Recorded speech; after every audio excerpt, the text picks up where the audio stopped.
Okay, so in this video I'll be dropping the tank today and removing the fuel pump assembly.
So now that I got the car running, I'm gonna remove the fuel pump relay, and I'll show you guys where that is in case you're wondering.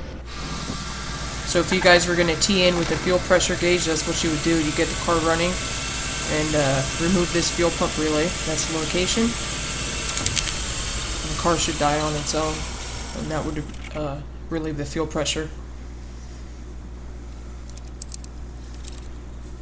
So now I'm gonna start removing these lines. So I'm going to start disconnecting the fuel drain hose and the evap emission couplings there. I actually chose not to drain the tank. I'm not sure how much fuel's in there. It could be about maybe a quarter to half a tank.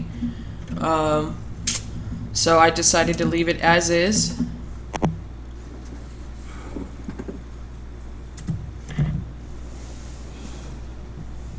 But that's pretty much all there is to it. You're going to have two brackets, these little couplings here in the fuel drain hose, and then on the front of that tank, on the passenger side, you'll have a connector for your fuel pump.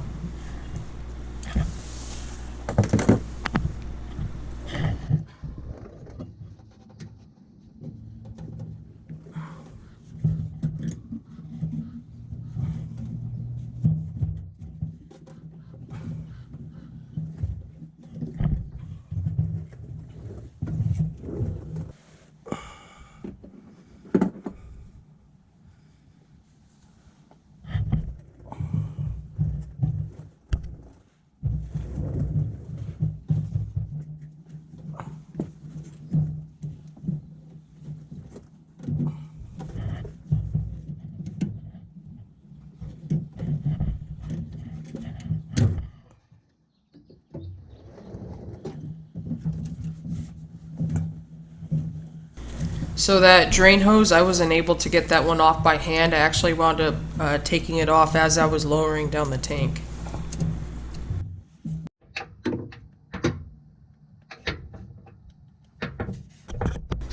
So I'm working on one strap right now. I believe it's a 13 millimeter. I'm using a 6-point socket. This is a mid-depth set. And I believe it's just two 13 millimeters.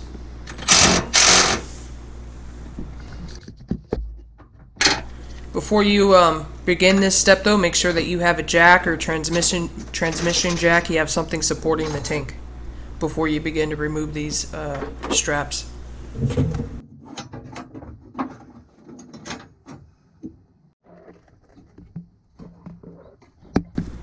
So here's the location for the second strap.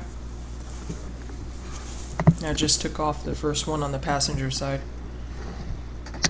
So I'm using a jack with a block of wood to support the tank.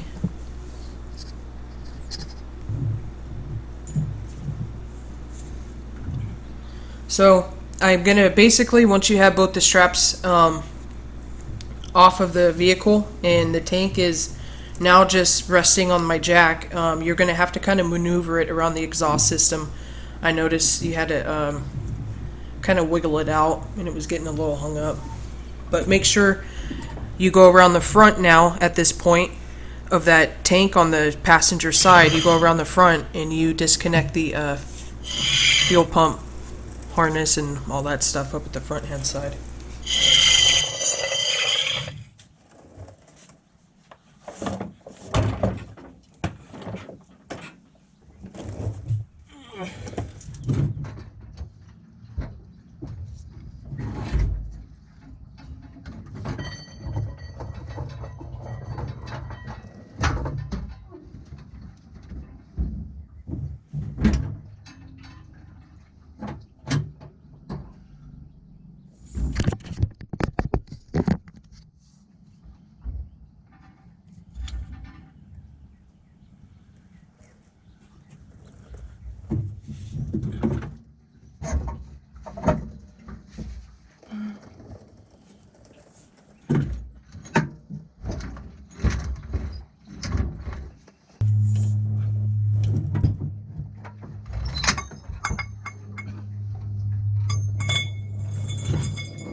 So I got the tank down. There's a few more connectors that you're going to have to disconnect. So once you actually have the tank dropped, you're probably going to notice there's a couple more fuel vapor couplings that you're going to have to disconnect. And I actually got stuck on this part, I don't know, maybe for about 10 minutes. The clips that hold them, that lock them in, one of them, the leg, the top piece broke off, so the leg was stuck down inside of it, and I actually got hung up here for about 10 minutes trying to disconnect it.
So it was this line I got stuck on. I couldn't get that little piece out. It broke off inside. So if you guys actually want to skip ahead to, I think it's 20 minutes in to where I actually start removing the fuel tank assembly.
So I think I finally get the little piece out here, and this was the only piece hanging me up. So sometimes I guess you just get stuck. We all do.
So they actually do make a special tool to remove this retaining ring around the fuel pump module, but you could use a hammer and a flathead, as I'm doing, or if you have a striking pry bar, you could use that as well. So make sure that you clean off around this part, around the tank, and use compressed air and clean off any debris before you remove the retaining ring.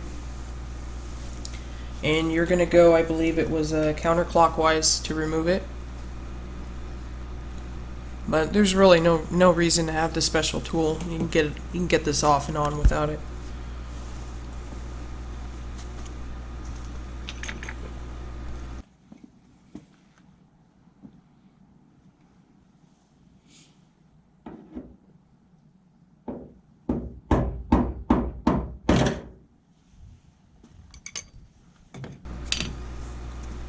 So once you have that ring off, you can pop out the fuel pump. So don't be afraid. I was actually worried. I felt like I was going to crack the assembly. It was stuck in there pretty good, but just kind of wiggle it and work it and be gentle, and it will eventually just pop out of there.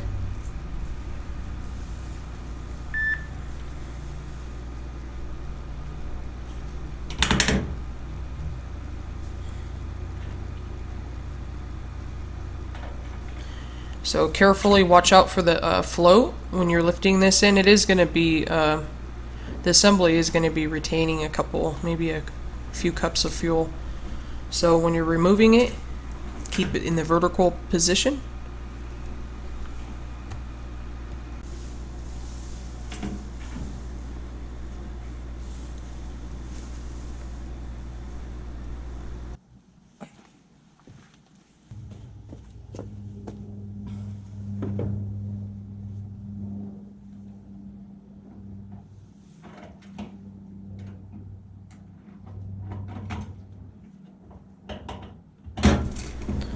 So I'm just going to carefully try to remove this without losing too much fuel.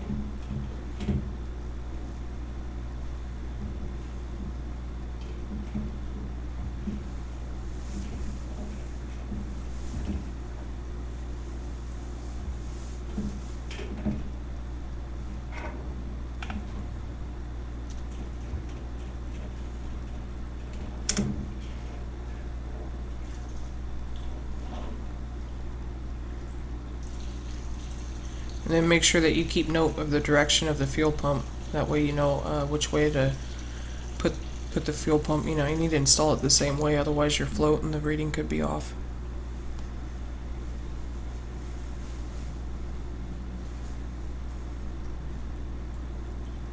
But from this point, try to drain as much fuel back into the tank as you can, or a separate container if your tank is empty.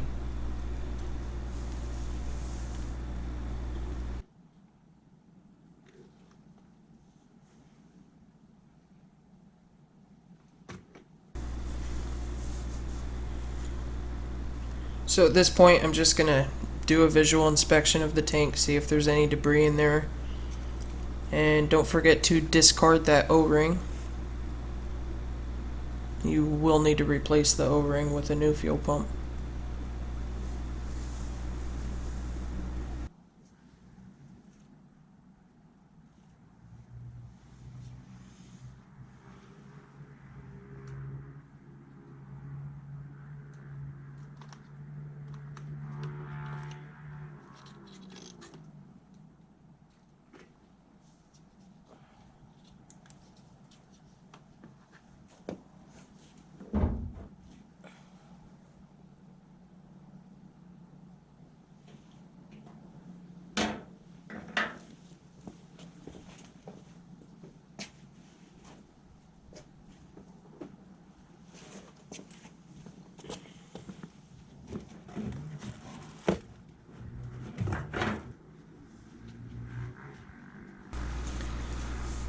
So before I install the new O-ring, I'm just going to wipe down the surface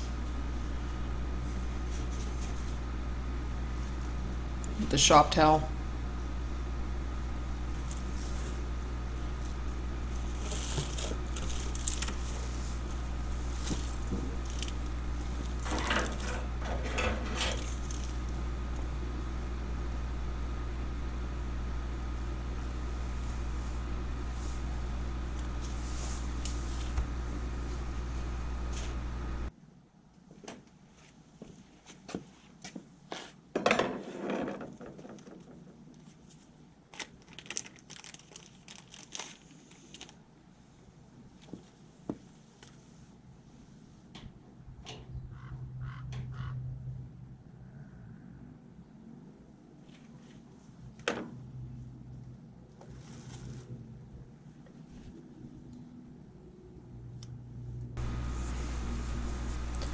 So make sure you look over, I guess, your instructions for your fuel pump assembly. I only had to remove that yellow cap on the fuel supply line, and then this bag on the float. The float, I didn't have to pop anything in, or it was already already locked in and secured in the little tab. So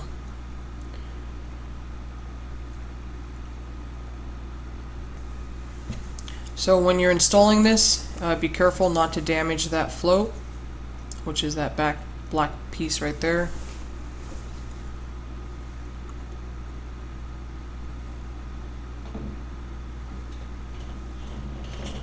And if you do it just how I shown there in the video, you shouldn't have any problems.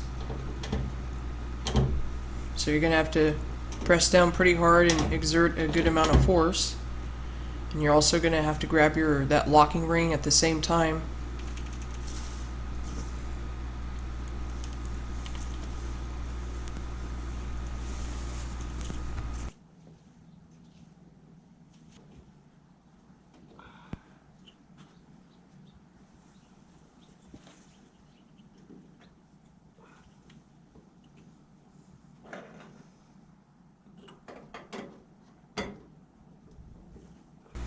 So what I decided to do with the retaining ring is once I kind of started to get it going, instead of using the flathead, I just kind of grabbed the hammer and kind of hit those tabs.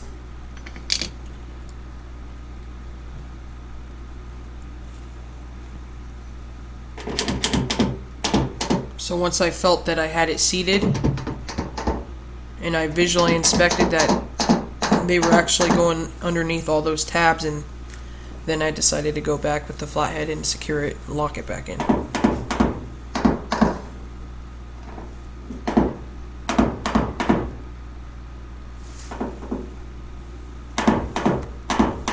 And then if you have a cap on the fuel supply line, make sure you remove that before installing this.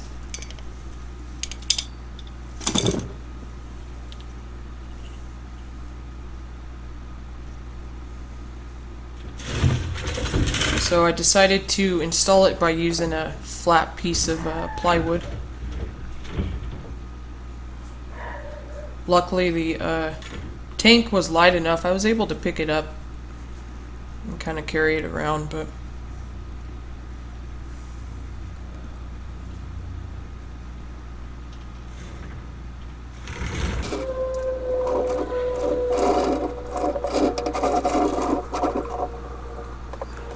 So then you're just going to install the reverse procedure from the removal. And I didn't disconnect the fuel filter. It was replaced, I just didn't disconnect it while doing this.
So when you install the two support straps, I believe the torque spec is going to be 26 foot-pounds on these.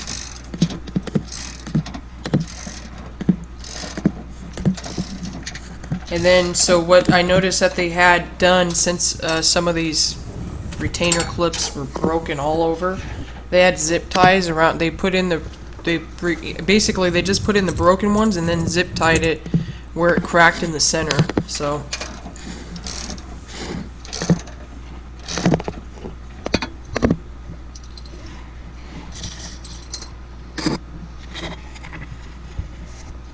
So what I recommend doing once you guys have this installed, and you guys have the straps hooked back in, leave the car jacked up, and then what I like to do is I like to start the vehicle and confirm that there's no leaks coming from any of these lines.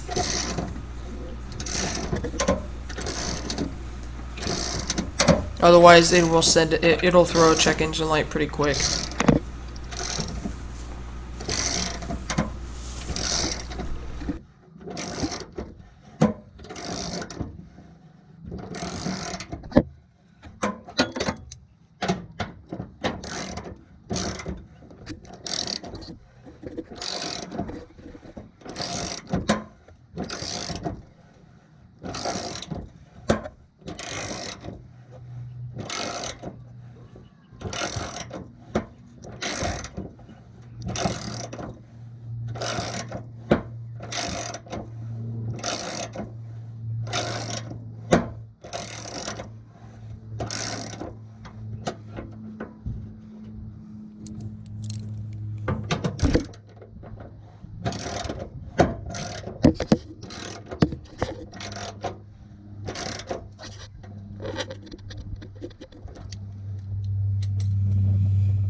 So that's going to complete this repair. Like I said, if you guys want to torque these straps down, I believe it's 26 foot-pounds.